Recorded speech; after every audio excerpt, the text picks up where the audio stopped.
Hey friends, this is going to be the beginning of a series. I am promising myself I'm going to do this. I have a little bit of time by myself in the car on Fridays while my daughter is at ballet. And I thought, why don't I use this time to address some of the main questions I get about RV renovating, some of the most common things that I'm asked or that people have written about. So here we go. I'm going to try to tackle a different topic each time. And today I thought, let's do what we look for before we purchase an RV. Okay, so y'all know we usually get our RVs on Facebook Marketplace. In fact, I would say exclusively. We are checking Marketplace several times a day when we're in the market to get one, or even just for fun to keep an eye on what's out there. We are ready to contact sellers immediately because things go fast.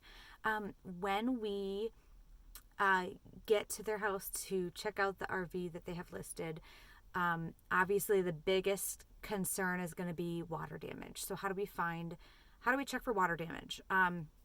Usually we include our kids. We like to include our kids on the process. So if they're with us, we send everybody all throughout the RV. We have them walking in all the different corners and different areas, looking for soft spots on the floor. We have everybody opening every foreseeable cabinet, door, anything that lifts up, checking behind things on the walls. You want to look for wallpaper that's starting to kind of ripple. Sometimes with age that can happen without water, depending on the type of wall paneling that's in there.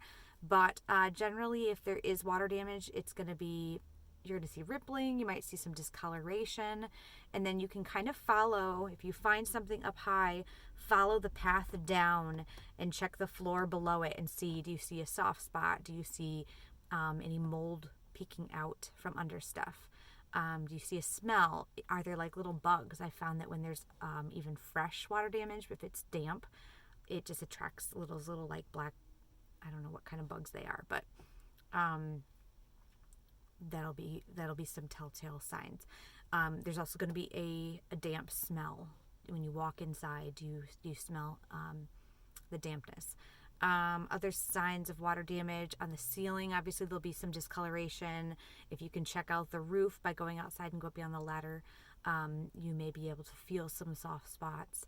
There have been some things that we've bought that it's just incredibly obvious. So the very first vintage trailer that we bought had like an opening on the ceiling for a vent that just wasn't there. So it was a giant square, bigger than that, area of the roof that was just completely wide open. And they had kind of rigged up like a bucket lid up there to try to keep the water from coming in. But it could be that obvious where water's coming in. Other times you have to look a little further and inspect it really closely.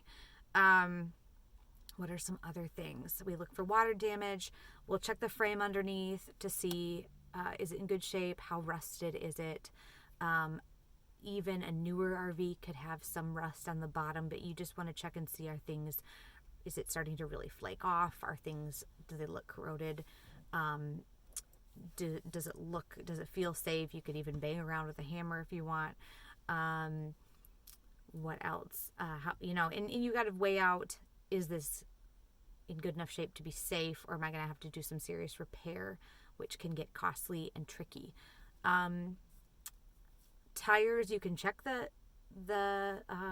condition of the tires, but this is one thing we generally, if we're going to use it for ourselves, we will replace no matter what. Even if they claim they're newer, if they look fairly new, chances are if they're selling it, it means it's been sitting for a while and the tires are just not going to be in good shape. Even if the tread looks good, but yet it's been in storage for the past 10 years, you're going to want to replace the tires. If we can test drive it, we will. Sometimes that's not possible.